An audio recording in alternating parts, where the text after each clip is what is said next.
Hey guys, Shadow here, and one thing I wanted to kind of make a video about was some tips on how to use the combat knife in Black Ops 3 because it seems a lot of people aren't very good with it. There are a couple things about the combat knife you need to know if you want to do good with it because it's a pretty unique weapon. It's nothing like the other weapons. The type of engagements you want to get yourself into, not the same as you'd want to get yourself into with a weapon like the Kuda or a Man of War. It's definitely different. What people are mistaking, the thing is, people are mistaking the difference for it being bad. The combat knife isn't bad at all. I mean, if it was bad, I wouldn't be going 30 and 12 with it, like I do in most games I use it.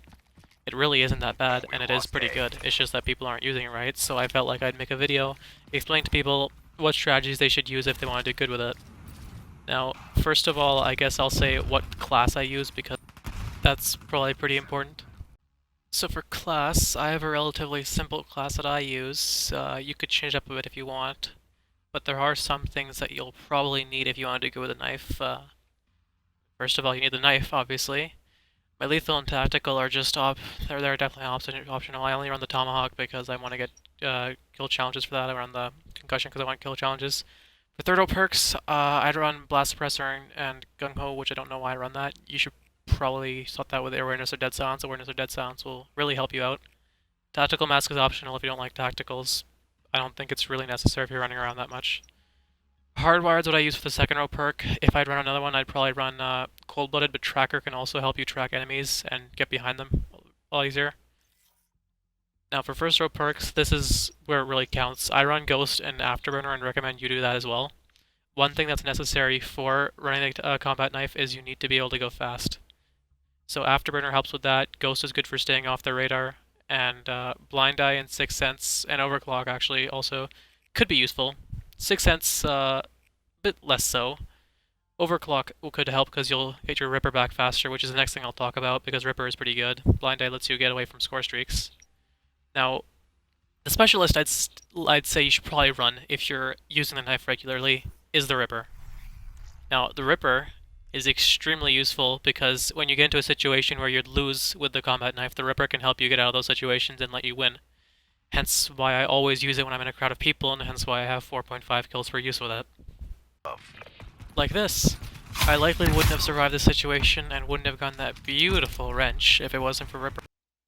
Another thing I'd probably recommend is the Tomahawk because it lets you get out of a lot of really sticky situations. Like that. That was accidental, but I survived it, I probably wouldn't have otherwise.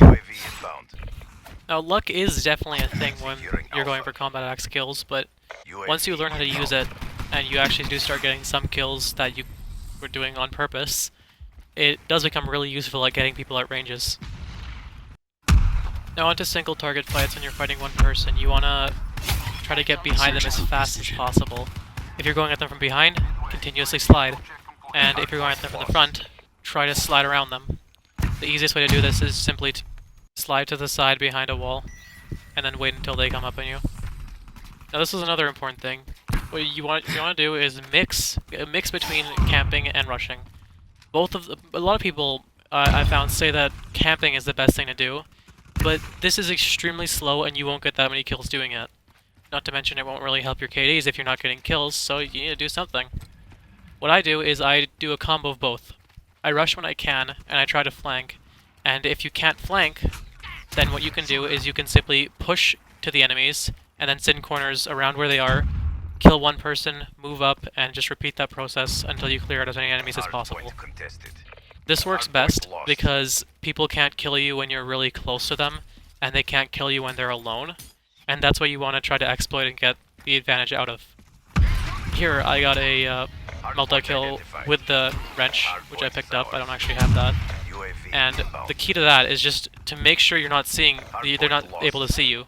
That one person who actually had the gun there ran right past me, had no idea I was there. And here, I'm sitting in the corner after I rush in, and I'm able to kill the people coming up. Now that is what you want to do with a melee weapon. I don't have this for your song. I picked this up, so don't say I bought copyright or something. But the key is just to rush and camp, and what you want to do is you want to push where you know they're coming from, around a corner maybe, and then as soon as they start coming out of that corner, you start killing them. Like here, in Safeguard, they were all jumping in from there because they had to, so I simply camped that corner. And there I died to the shotgun pistol. That's pretty great, I guess.